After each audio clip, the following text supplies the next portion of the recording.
Firman Tuhan di dalam Yohanes pasal 3 ayat 16 berbunyi demikian.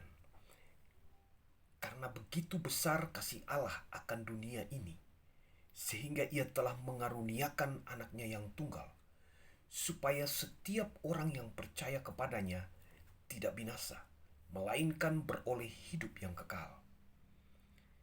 Bapak ibu saudara yang diberkati Tuhan, firman Tuhan ini begitu sangat memberkati kehidupan kita.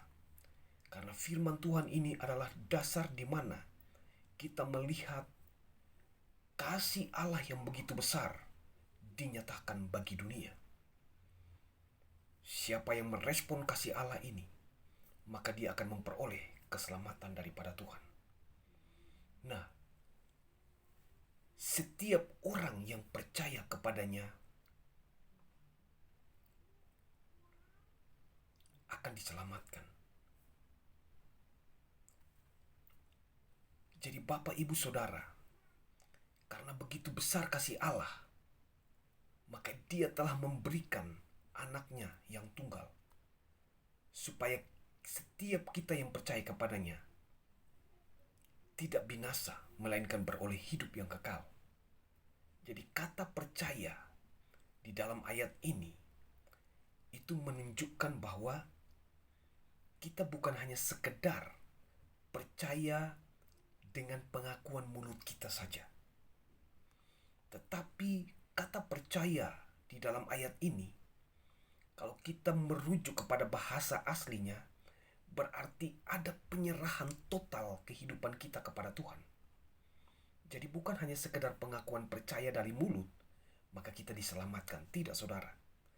Kalau kita mengaku dengan mulut kita, berarti kita menyerahkan hidup kita secara total kepada Tuhan. Itulah kata percaya yang sesungguhnya. Jadi kita menyerahkan hidup kita total kepada Tuhan. Dipimpin oleh Tuhan, diberkati oleh Tuhan, dikendalikan oleh Tuhan.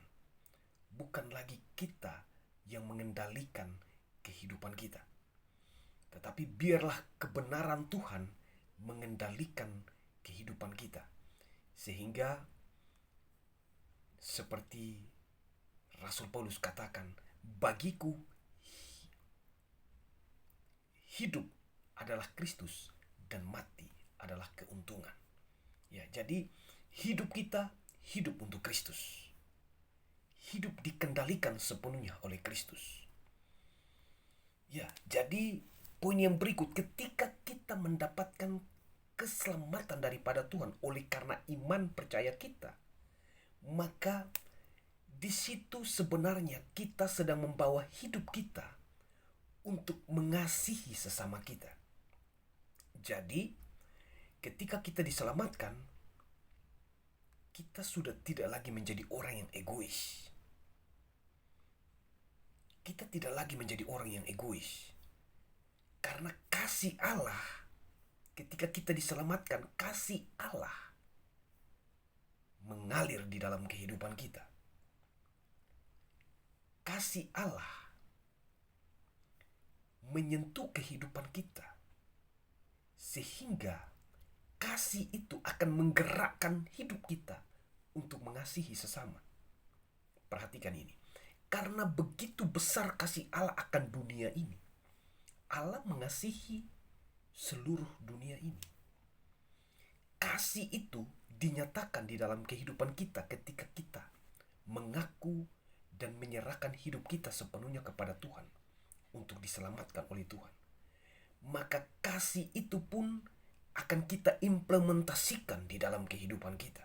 Bapak Ibu Saudara, kita diselamatkan, hidup kita dipenuhi oleh kasih, dan mengimplementasikan kasih itu bagi dunia.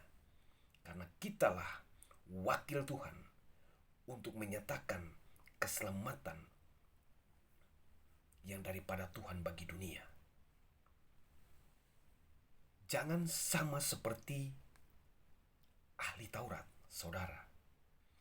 Ahli Taurat, mereka hanya mengasihi Allah, tetapi mereka tidak mengasihi sesama manusia. Sehingga mereka bertanya kepada Yesus, siapakah sesamaku manusia itu? Nah, jangan sampai kita sama seperti para ahli Taurat. Mereka menguasai firman Tuhan, tetapi hidup mereka itu hanya memiliki keegoisan. Ya, mereka tidak memancarkan kasih Allah bagi sesama mereka.